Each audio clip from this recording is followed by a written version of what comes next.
Hello everyone, welcome to our digital library. This is Khushi Sahu and आज हम श्वास रोग को डिस्कस करेंगे। इसके पहले हमने अतिसार प्रवाहिका ग्रहणी और उसका मॉडर्न पोर्शन डायरिया, डिसेंट्री और मलबजोब सिंड्रोम, साथ में हृदय रोग और हार्ट डिसीज 5 प्रकार की मॉडर्न में हम डिस्कस कर चुके हैं, जिसके लिंक आपको डिस्क्रिप्शन बॉक्स में मिल जाएगी। पैथोलॉजी और फार्मेकोलॉजी के बहुत से टॉपिक कवर हो चुके हैं। साथ ही जब आप आर डिजिटल लाइब्रेरी सर्च कर प्लेलिस्ट वाले पोर्शन में जाएंगे तो आपको फर्स्ट ईयर और सेकेंड ईयर के सारे सब्जेक्ट्स की अलग अलग प्लेलिस्ट बनी हुई है। किस तरीके से सब्जेक्ट्स को एग्जाम के लिए पढ़ना है, क्या क्या इंपॉर्टेंट टॉपिक है, सब कुछ अवेलेबल है। यदि आपको किसी और चीज में डाउट है तो आप हमें कमेंट करके बता सकते हैं, हम वो आपको अवेलेबल करवा देंगे। और एमपीएमएससी की न्यू और डेली अपडेट के लिए भी चैनल को सब्सक्राइब करना ना भूलें। श्वास रोग प्राणवायु स्रोतक यानी रेस्पिरेटरी सिस्टम की एक मुख्य व्याधि है। रेस्पिरेटरी सिस्टम में किसी भी प्रकार का अवरोध हो जाए, ऑब्स्ट्रक्शन आ जाए, तो वहां पर श्वास प्रश्वास प्रक्रिया यानी इंस्पिरेशन और एक्सपिरेशन की प्रोसेस में बाधा उत्पन्न होती है। तो सांस लेने में कष्ट होता है, उसको हम श्वास रोग कहते हैं। श्वास रोग को आचार्यों ने पित्त स्थान समुद्भव कहा है, यानी इसकी उत्पत्ति पित्त के स्थान से होती है और इसकी उत्पत्ति में आम और अग्निमांद का विशेष महत्व है। लक्षण के अनुसार पर तमक श्वास जो है वो श्वास रोग का एक भेद है, हम आगे डिस्कस करेंगे।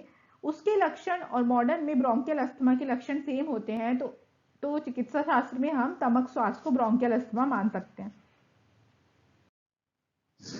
इसका प्रमुख वर्णन चरक संहिता में चिकित्सा स्थान 17th चैप्टर हिक्का श्वास चिकित्सा अध्याय, शुश्रुत संहिता उत्तर तंत्र अध्याय नंबर 51 श्वास प्रतिषेध अध्याय, और अष्टांग हृदय में निदान स्थान में चैप्टर नंबर 4 श्वास हिक्का आदमान अध्याय में दिया गया है, और चिकित्सा स्थान में अध्याय नंबर 4 है, इसका भी श्वास हृदयमान चिकित्सा अध्याय। मानव निदान के प्रथम खंड में दिया हुआ है अध्याय नंबर 12 हिक्का श्वास निदानम। अब देखते हैं श्वास रोग के निदान। चरक चिकित्सा 17 का 11 से 13 नंबर का श्लोक है। इसका श्लोक याद रखना आपको इंपॉर्टेंट नहीं है, पर एक बार पढ़ लेते हैं हम, हिंदी मीनिंग से भी काम चल जाएगा। रजसा धूम बाताभ्याम शीत स्थान अंबु शेवनाथ व्यायामात ग्राम्य आर्धाव रूक्ष अन्न विषमाशनाथ आम प्रदोषान्य हृदय रोक्षाद अपतर्पणात् दौर्बल्य मर्मणो आघात द्वंद्वा शुद्ध्यंती योगता अतिसार जड़ छर्दी प्रतिशाय छत क्षयात रक्तपीत उदावर्त विसूचिका अलसकदपि पांडु रोग द्विषाश्चैव प्रवर्तते गदामिव। अब ये श्लोक आपको इसलिए जरूरी है कि आपको पहचानना आना चाहिए कि ये श्वास रोग के लिए निदान का श्लोक है।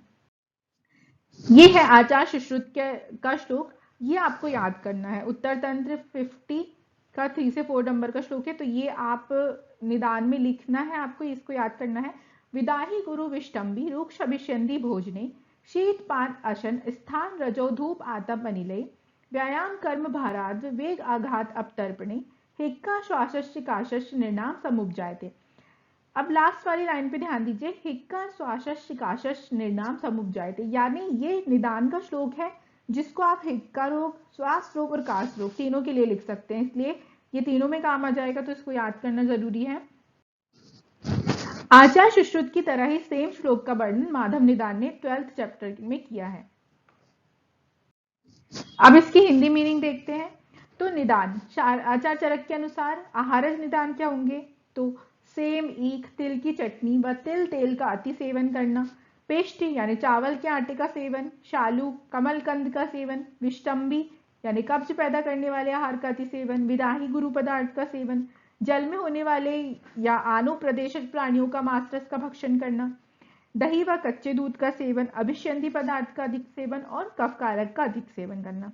अब आचार्य सुश्रुत के अनुसार विदाही गुरु विष्टंबी रूक्ष अभिष्यंदी पदार्थों को खाना, शीतल पदार्थों को खाने से और शीतल पेयों के सेवन करने से। तो हम जानते हैं कि ज्यादा कोल्ड चीजें जो हैं वो हमारे श्वास काश ये सारी चीजें हमें हो सकती हैं। आचार्य बागभट्ट ने भी यही बताया है, वात प्रकोपक आहार का सेवन और अति शीतल जल का सेवन।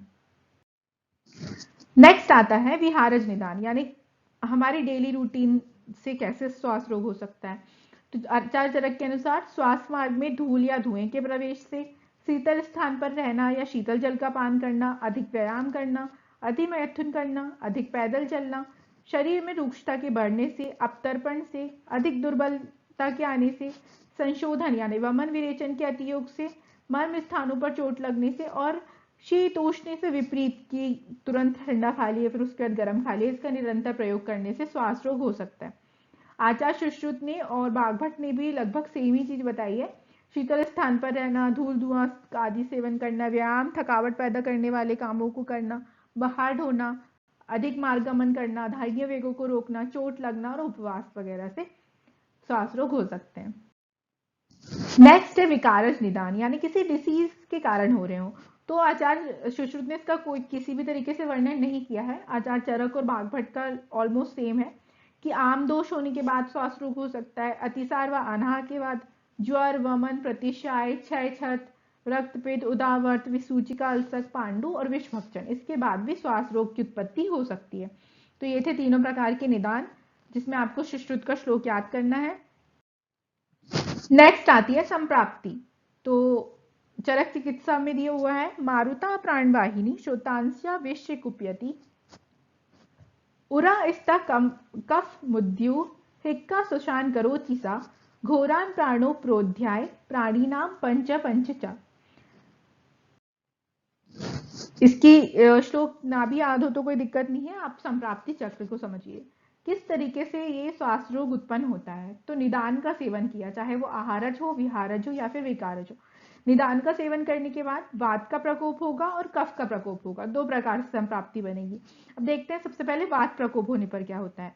वात प्रकोप होने पर कुपित वायु उरा प्रदेश में स्थित प्राणवाह व उदकवाह स्रोतस में अवरोध करती है।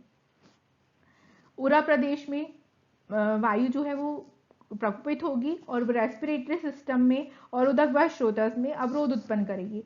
अब अवरोध उत्पन्न होगा तो प्राण वायु की मार्ग अवरोध व गति में रुकावट, प्राण वायु यानी जो हमारा ऑक्सीजन है उसके मार्ग में रुकावट उत्पन्न होगी, तो वो प्राण वायु व कफ के कारण वह स्वयं अवरुद्ध होकर प्राणवाह व उदकवाह स्रोतसों में विलोम गति को प्राप्त होना।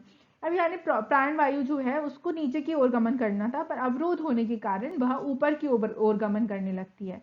प्रकोपित वायु के कारण प्राणवाह स्रोतसों में रूक्षता होने लगेगी और संकुचन यानी कॉन्ट्रैक्शन होने लगेगा। ड्राइनेस और कॉन्ट्रैक्शन के कारण सांस लेने में कष्ट होता है, जिसको हम श्वास रोग कहते हैं। अब इसी प्रकार कफ प्रकोप में क्या होगा। कफ प्रकोप होने पर अग्निमांद होता है। अग्निमांद के कारण आम विष का निर्माण होगा। आम विष के निर्माण से रस धातु की दुष्टि होगी, रस के मल यानी कफ की वृद्धि होगी। फिर वो जो कफ है वो प्राणवायु के मार्ग में अवरोध करेगा, प्राणवायु की विलोम गति होगी और फिर आगे चलकर इसी तरह श्वास रोग की उत्पत्ति होगी। तो ये था संप्राप्ति चक्र। नेक्स्ट आता है श्वास के पूर्व रूप, यानी क्या क्या हमें सिम्टम्स साइन एंड सिम्टम्स दिखेंगे श्वास रोग के।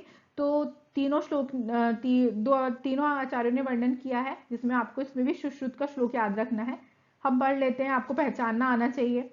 आनापार्श्वशूलम च पीडनम हृदयस्य च प्राणस्य च विलोमत्व श्वासानाम पूर्व लक्षणम। ये चरक आचार्य चरक ने श्वास रोग के पूर्व रूप का श्लोक है ये। हमें सुश्रुत का याद रखना है। प्राग रूपम तस्य हृद पीड़ा शूल आधिमान एव च आनाहो वक्त्र वैरस्यम शंख निष्ठोद एव च। यही सेम श्लोक माधव निदान ने भी किया। तो ये वाला श्लोक आपको याद रखना है। सेकंड नंबर का पूर्व रूप पढ़ते हैं। आचार्य चरक, सुश्रुत, बागभट्ट और माधव ऑलमोस्ट सेम पूर्व रूप होंगे। तो अनाह पार्श्वशूल होना, हृत पीड़ा, प्राणवायु की विलोम गति, भक्त द्वेष यानी खाने अरुचि होना, अति होना, मुख वैरस्य मुख का स्वाद जो है वो अजीब हो जाना, शंखों में यानी टेम्पोरल रीजन में फटने सी पीड़ा होना, ये सारे जो पूर्व रूप हैं या सिम्टम्स हैं आपको श्वास रोग में देखने को मिलते हैं। नेक्स्ट है बहुत इंपॉर्टेंट श्वास के भेद। तो महो ऊर्ध्व छिन्न तमक शुद्र भेदस्तु पंचधा, बहुत इंपॉर्टेंट है। श्वास रोग के 5 भेद बताए गए हैं। आचार्य चरक, आचार्य सुश्रुत और आचार्य बागभट्ट तीनों ने 5-5 बताए हैं। अब आचार्य चरक और सुश्रुत का देखिए तो क्षुद्र श्वास, छिन्न श्वास, महाश्वास, ऊर्ध्व श्वास और तमक श्वास, ये 5 भेद बताए हैं। आचार्य बागभट्ट ने भी सेम बताया, थोड़ा सा अंतर है।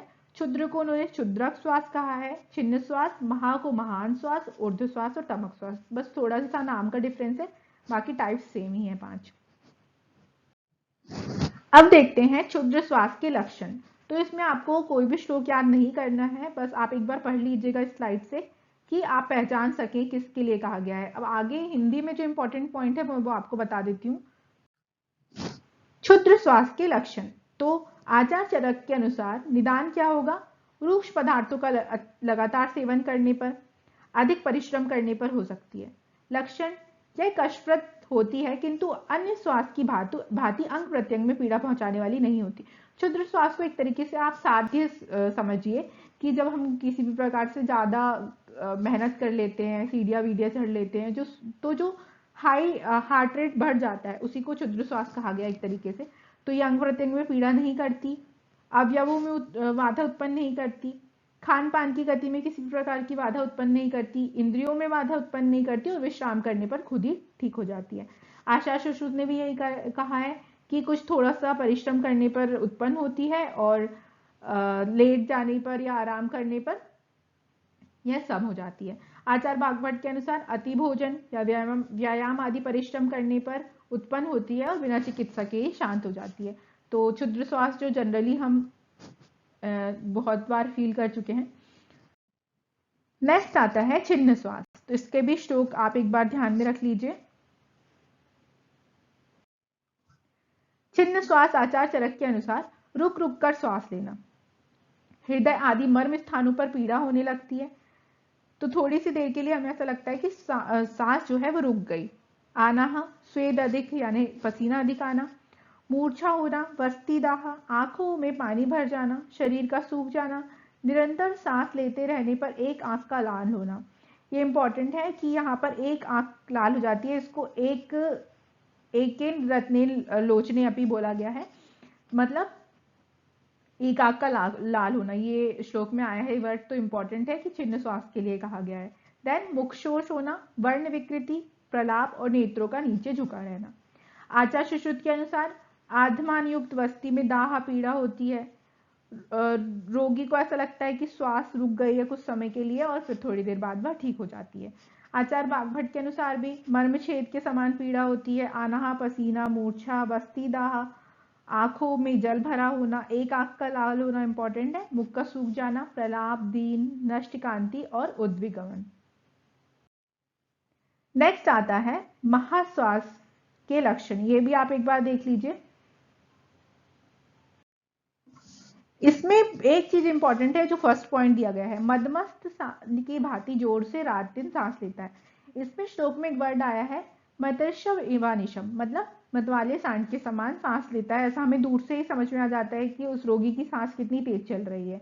जिसका इंद्रिय संबंधी ज्ञान या विज्ञान नष्ट हो गया हो, आंखें अस्थिर होती हो, सांस लेते समय आंखें या मुख खुला रहता हो, मलमूत्र रुक गए हो, आवाजहीन हो गई हो, रोग के आक्रमण से दीन हो गया हो, जिसकी श्वास प्रश्वास क्रिया दूर से ही सुनाई दे रही हो, यह रोगी शीघ्र ही मर जाता है क्योंकि यह क्रोनिक कंडीशन है महाश्वास की। आचार्य सुश्रुत ने भी यही कहा है कि चेतना रहित हो जाता है, पार्श्वशूल से पीड़ित रहेगा, जिसका गला सूख गया हो, जोर से शब्द के साथ, शोथ युक्त आंख वाला और बैल की तरह जो सांस लेता हो जोर जोर से, ऐसा प्राणघातक बताया गया है। और आचार्य वाग्भट ने भी इसी प्रकार के लक्षण बताए हैं। तो आपको मतवाले सांड के समान वाला लक्षण याद रखना है। श्लोक में इसको मतर्षव इवानिशव नाम से कहा गया है। ऊर्ध्वश्वास श्लोक देख लीजिए एक बार। ऊर्ध्वश्वास के लक्षण। ऊर्ध्वश्वास का रोगी ऊपर की ओर देर तक सांस लेता है किंतु वही रोगी भीतर की ओर उतनी देर तक श्वास नहीं ले पाता। यानी इंस्पिरेशन तो होगा लेकिन एक्सपिरेशन सही तरीके से नहीं हो पाता है। कफ के कारण मुख और प्राणवायु स्रोतस ढक चुके होते हैं।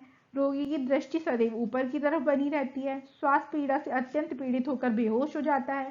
चेहरा फीका और सफेद पड़ जाता है, बेचैनी होती है और आंखों के सामने अंधेरा छा जाता है।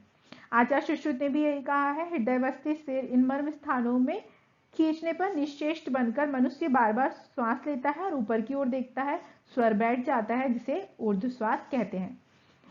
बागभट्ट, ऊर्ध्वश्वास का रोगी लंबा ऊपर को श्वास फेंकता है, माने एक्सपिरेशन में उसको प्रॉब्लम होती है, आंखें ऊपर की ओर बनी होती है, लगभग सेम लक्षण बताएं। तो आपको हिंदी में थोड़े 5-6 पॉइंट याद रखने हैं।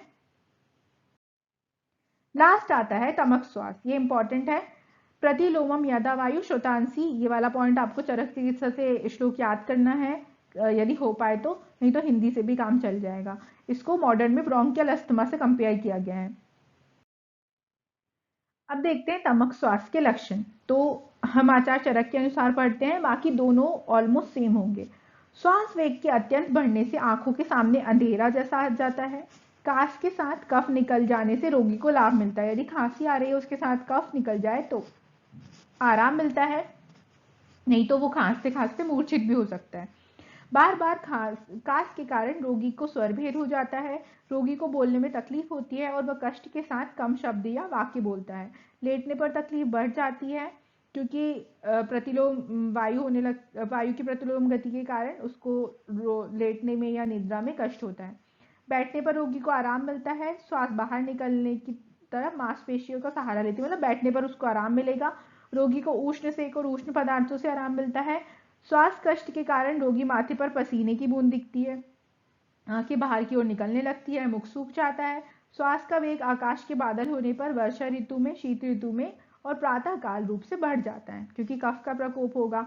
रोगी अत्यंत दुर्बल हो जाता है और उसकी जो सांस है वो ऐसा लगता है कि किसी धौकनी से हवा निकल रही हो बहुत तेज, वैसी हमें आवाज आती है। तो ये चीज आपको ध्यान रखनी है, और आप सुश्रुत और बागभट के लक्षण भी पढ़ेंगे तो आपको ये सेम चीज ही मिलेगी। अब हम जनरल चिकित्सा सूत्र देखते हैं। ये आप चरक चिकित्सा स्थान में पढ़ेंगे 17 चैप्टर में अच्छी तरीके से चिकित्सा सूत्र, बस आपको जनरल ट्रीटमेंट यहाँ पर याद रखना है। तो आचार चरक के अनुसार स्नेह उपचार में आपको सैंधव लवण गाय के घी से छाती पर मालिश करनी है। स्वेदोपचार में आप नाड़ी स्वेद, प्रस्तर स्वेद या संकर स्वेद का प्रयोग कर सकते हैं।